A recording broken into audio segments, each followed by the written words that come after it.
Hello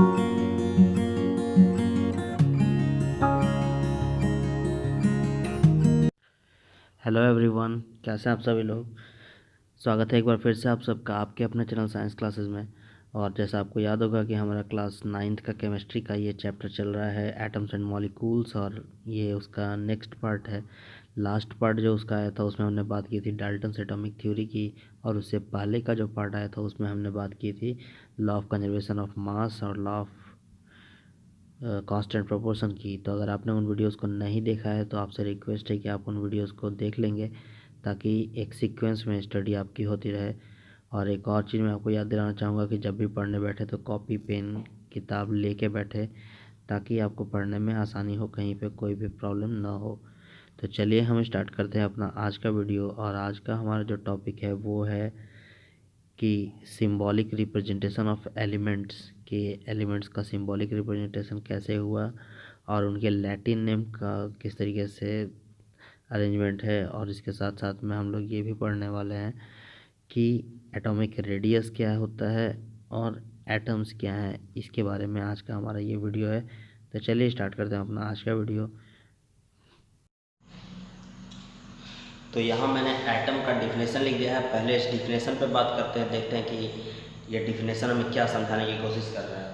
तो कहता है कि an atom is the smallest particle of an element. एक एटम जो है वो किसी भी एलिमेंट का सबसे स्मॉलेस्ट पार्टिकल है which can take part in a chemical reaction, जो किसी केमिकल रिएक्शन में पार्टिसिपेट करता है। हमने देखा है कि matter solid liquid gases state में है, उन मैटर का अगर हम स्मॉलेस्ट पार्टिकल करते जाते हैं तो जो सबसे स्मॉलेस्ट पार्टिकल मिलेगा वो होगा एटम। और यही एटम जो है वो किसी भी केमिकल रिएक्शन में पार्टिसिपेट करता है। मतलब किसी भी केमिकल रिएक्शन में जब कंबाइंड होना होता है, कंपाउंड का फॉर्मेशन करना होता है या कुछ भी, तो ये एटम्स जो है वो ही पार्टिसिपेट करता है किसी भी केमिकल रिएक्शन में। तो एटम्स तो हो गए, जैसे हम ऐसे भी समझ सकते हैं कि जैसे कोई बिल्डिंग बनी होती है तो बिल्डिंग जैसे बनती है ब्रिक्स से, जैसे बिल्डिंग के बनने में ब्रिक्स का काम है।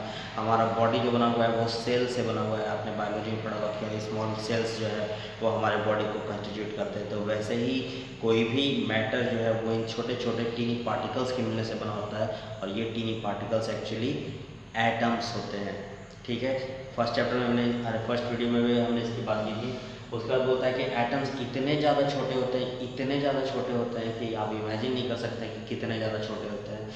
वैसे मैक्सिमम एलिमेंट्स जो होते हैं, एलिमेंट्स के एटम्स जो है वो काफ़ी रिएक्टिव होते हैं, बहुत ज़्यादा रिएक्टिव होते हैं, तो वो फ्री स्टेट में नहीं पाए जाते हैं। सिर्फ जो अनरिएक्टिव एलिमेंट्स होते हैं उनके एटम्स जो है वो फ्री स्टेट में मिल सकते हैं। बाकी के बहुत सारे एलिमेंट्स के एटम्स जो है वो कंबाइंड स्टेट में रहते हैं, यानी कि कंपाउंड के फॉर्म में रहते हैं। ठीक है, जैसे सोडियम हो गया, सोडियम बहुत हाईली रिएक्टिव है, तो वो कभी भी फ्री स्टेट में सोडियम का एटम हमें नहीं मिल सकता है। वो जब भी मिलेगा तो कैसे मिलेगा, वो सोडियम कार्बोनेट मिलेगा, सोडियम साइड मिलेगा, सोडियम कार्बोनेट मिलेगा, सोडियम क्लोराइड मिलेगा, सोडियम के अदर कंपाउंड्स के फॉर्म मिलेगा। उसी तरीके से और भी अगर दूसरे की बात करें तो मैग्नीशियम हो गया, पोटेशियम हो गया, ये सब जनरली जो है वो कंबाइंड स्टेट में मिलते हैं, फ्री स्टेट में नहीं मिलते हैं। ठीक है, अगर अप्रॉक्सीमेटली देखा जाए कि एटम्स का साइज़ कितना ज़्यादा छोटा होता है, तो एटम्स के साइज़ को एस्टिमेट करने के लिए एक एस्टिमेशन दिया हुआ है।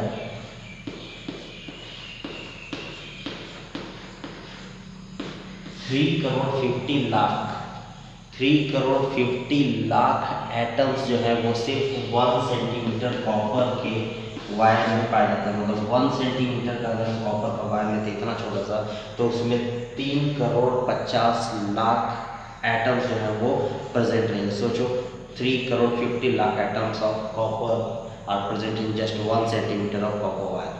बात समझ में कितना ज़्यादा छोटा है। अगर आगे हम लोग फिर न्यूक्लियस के बारे में पढ़ेंगे तो न्यूक्लियस इसके अंदर होता है, एटम्स के अंदर, और वो और भी ज़्यादा छोटा होता है। कितना छोटा होता है कि एक फुटबॉल के बड़े से स्टेडियम में सेंटर में एक मटर का दाना रख दिया जाए तो फुटबॉल के बड़े स्टेडियम को हम कंपेयर कर सकते हैं किससे, एटम से। और उसके सेंटर में जो मटर का दाना रखा हुआ है वो जो है वो क्या है, वो है न्यूक्लियस। तो सोचो कितना ज़्यादा जो है वो डिफरेंस है। तो न्यूक्लियस की बात हम बाद में करेंगे, अभी हम एटम्स की बात कर रहे हैं। अब एटम का साइज जो है वो मेजर किया जाता है एटॉमिक रेडियस में। एटम के साइज को कैसे मेजर करते हैं? एटॉमिक रेडियस में। तो एटॉमिक रेडियस में जब एटम के साइज को मेजर करते हैं तो हमें ये समझना होगा कि एटॉमिक रेडियस क्या है। तो एटॉमिक रेडियस है कि एटम मान लो इसका ये सेंटर हो गया न्यूक्लियस। अब न्यूक्लियस से लेके और इसका आउटर मोस्ट सेल तक के बीच का जो डिस्टेंस होगा यही इसका एटॉमिक रेडियस है, ठीक है ना। एटम हो गया ये, तो एटम के अंदर में ये न्यूक्लियस होता है, न्यूक्लियस के अराउंड में कई सारे सेल्स होते हैं जिन सेल्स में इलेक्ट्रॉन्स होता है। तो सेंटर न्यूक्लियस से लेके आउटर मोस्ट सेल तक के बीच का ये जो डिस्टेंस है ये डिस्टेंस ही कहा जाता है एटॉमिक रेडियस। और इस एटॉमिक रेडियस को रिप्रेजेंट करने के लिए हम यूनिट यूज करते हैं नैनोमीटर का, nm। क्या यूज करते हैं? Nanometre, nanometre. और ये नैनोमीटर कितना होता है? 1 nm। 1 nanometre is equal to 1 nanometre is equal to 10⁻⁹ metre. बात समझ में? 1 नैनोमीटर बराबर है 10⁻⁹ मीटर। इसका हम ऐसे लिख सकते हैं 1/10⁹ ठीक है। और कैसे लिख सकते हैं? 1/1 2 3 4 5 6 7 8 9। सोचो कि इतना मीटर, 1 मीटर का इतना पार्ट जो है वो होगा 1 नैनोमीटर। और इसके साइज को मतलब एटॉमिक रेडियस को मेजर किया जाता है नैनोमीटर में। सबसे ज़्यादा स्मॉलेस्ट अगर हम एटम की बात करेंगे, जो सबसे छोटा एटम है वो कौन सा एटम है? तो हाइड्रोजन का एटम है। और हाइड्रोजन के एटम का साइज जो है वो कितना है? 0.037 नैनोमीटर। हाइड्रोजन सबसे स्मॉलेस्ट एटम है और हाइड्रोजन के सबसे स्मॉलेस्ट एटम की साइज जो है वो है 0.037 नैनोमीटर।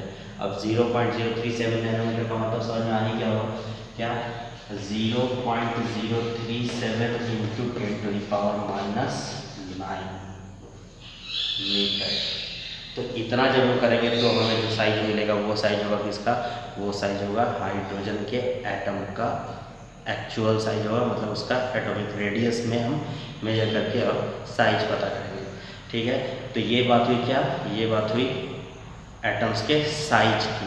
अब हम बात करने वाले हैं कि एटम्स जो है उनका नेमिंग कैसे हुआ, यानी कि उनका नेम मतलब जैसे सिंबल्स में रिप्रेजेंट करते हैं तो वो कैसे हुआ इसकी बात करते हैं। तो यहाँ मैंने बना दिया है सिंबल्स ऑफ डिफरेंट एलिमेंट्स जो कि डाल्टन सर ने बनाए थे। सबसे पहले ये चीज़ की सिंबल्स हैं क्या? तो सिंबल्स जो है वो एक तरीके के रिप्रेजेंटेशन है। वो लेटर्स के फॉर्म में हो सकता है या फिर वो कोई भी मार्क हो सकता है, किसी भी तरीके से किसी भी चीज़ का हो सकता है। तो यहाँ पे एलिमेंट्स का एक सिंबॉलिक रिप्रेजेंटेशन जो है सबसे पहले किया था डाल्टन ने। लेकिन डाल्टन ने जो सिंबॉलिक रिप्रेजेंटेशन किया वो थोड़ा इनकन्वीनियंट था, मतलब उसको यूज़ करने में थोड़ी परेशानी आ रही थी। हम देखते हैं कि किस तरीके से हाइड्रोजन को, फास्फोरस को डाल्टन ने रिप्रेजेंट किया था। तो हाइड्रोजन को रिप्रेजेंट करने के लिए सिंपली एक सर्कल बनाया गया, उसके बीच में डॉट दिया, हाइड्रोजन रिप्रेजेंट हो गया। जो एलिमेंट उस टाइम में थे, फास्फोरस रिप्रेजेंट करने के लिए एक सर्कल बनाया गया। जितने भी रिप्रेजेंटेशन उनके थे उन सब में सर्कल बना के ही उसके अंदर दिया था। ये इस टाइप से इसको 3 पार्ट में डिवाइड किया गया। फास्फोरस के लिए कॉपर में C लिख दिया गया सेंटर में, गोल्ड के लिए G लिख दिया गया, डैश दे दिया गया। कार्बन में पूरा जो है वो ब्लैक कर दिया गया क्योंकि कार्बन ब्लैक होता है, तो सर्कल बना के उसको ब्लैक रिप्रेजेंट कर दिया। सल्फर में प्लस का साइन है, ठीक है। लीड में L का साइन दिया हुआ है, लीड में L का साइन दिया हुआ है। प्लेटिनम में P है, ऑक्सीजन के लिए O है, मतलब सर्कल किया। आयरन I हो गया, सिल्वर S हो गया, मरकरी जो है वो सिर्फ इस तरीके से डैश सर्कल के बीच में दे दिया गया।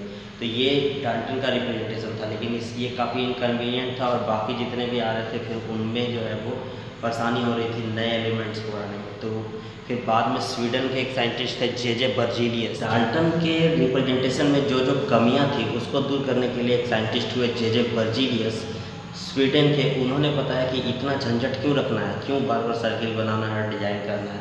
उससे अच्छा है कि कोई सिंपल वे यूज़ करते हैं। और जो सिंपल वे यूज़ करने के लिए बताया J.J. बर्जीलियस ने वो ये था कि किसी भी एलिमेंट का नेम का फर्स्ट लेटर और बाद का कोई भी जो है वो लेटर लेंगे जो कि उसके नेमिंग में इम्पोर्टेंस रखता है। जैसे मान लो हाइड्रोजन था, तो हाइड्रोजन के लिए हमने क्या लिया, हाइड्रोजन के लिए H लिया, ठीक है। कैल्शियम था, कैल्शियम के लिए क्या लिया गया, Ca। तो फर्स्ट लेटर और फर्स्ट लेटर के बाद ऐसा नहीं कि दूसरा लेटर भी लेता है, फर्स्ट लेटर उसके बाद का कोई भी लेटर जो कि उसके नेम में ज़्यादा इंपॉर्टेंस रखता है, ठीक है। मैग्नीशियम हो गया, मैग्नीशियम, तो मैग्नीशियम के लिए क्या लिया गया, Mg। तो इस टाइप से करके बाद में जितने भी एलिमेंट्स हुए उन सबका नेमिंग जो है उनके नेम के फर्स्ट लेटर और बाद के किसी दूसरे लेटर को ले लिया गया। लेकिन इसमें भी परेशानी आने लगी तब जबकि लैटिन नेम का यूज़ करने वाले कुछ एलिमेंट्स हो गए, जैसे सोडियम हो गया। तो सोडियम जो है उसका सिंबल हम Na लेते हैं। अब Na कहाँ से आया, सोडियम तो है, तो वो सोडियम का ऐसे लिखेंगे, सोडियम तो होना तो चाहिए था SO या S, लेकिन उसका सिंबल Na आया।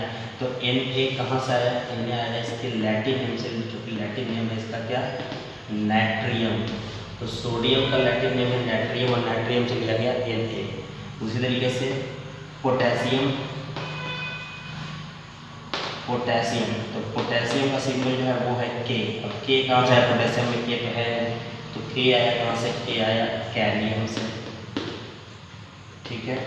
उसके बाद फिर मान लो गोल्ड,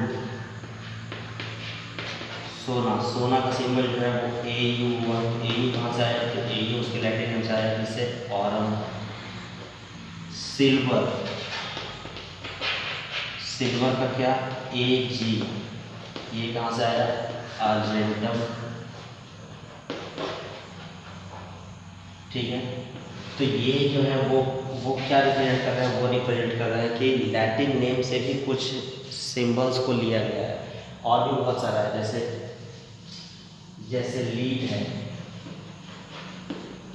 तो लीड का सिंबल जो है वो है Pb, प्लम्बम। ये कहाँ से आया, ये इसके लैटिन नेम प्लम्बम से आया, प्लम्बम। टीन है, टीन आपने देखा होगा, उसका सिंबल जो है वो क्या है, Sn। अब ये Sn कहाँ से आया, स्टैनम। मरकरी, जो थर्मामीटर में यूज करता है, मरकरी का सिंबल क्या है, Hg। अब Hg कहाँ से आया, तो हाइड्रोजन, ठीक है। तो इस तरीके से करके और कुछ जो है एलिमेंट्स के नेम जो है उनके लैटिन नेम से लिए गए, उसका सिंबल उसके लैटिन नेम के ऊपर है, ठीक है। हमने देखा कि कैसे जो है वो हम नेम के अकॉर्डिंगली सिंबॉलिक रिप्रेजेंटेशन कर सकते हैं एलिमेंट्स का। तो आज के लिए इतना ही, मिलते हैं नेक्स्ट वीडियो में। Till then goodbye, take care and stay connected with us for more knowledge and more information, and also watch the videos related to experiments. Bye bye.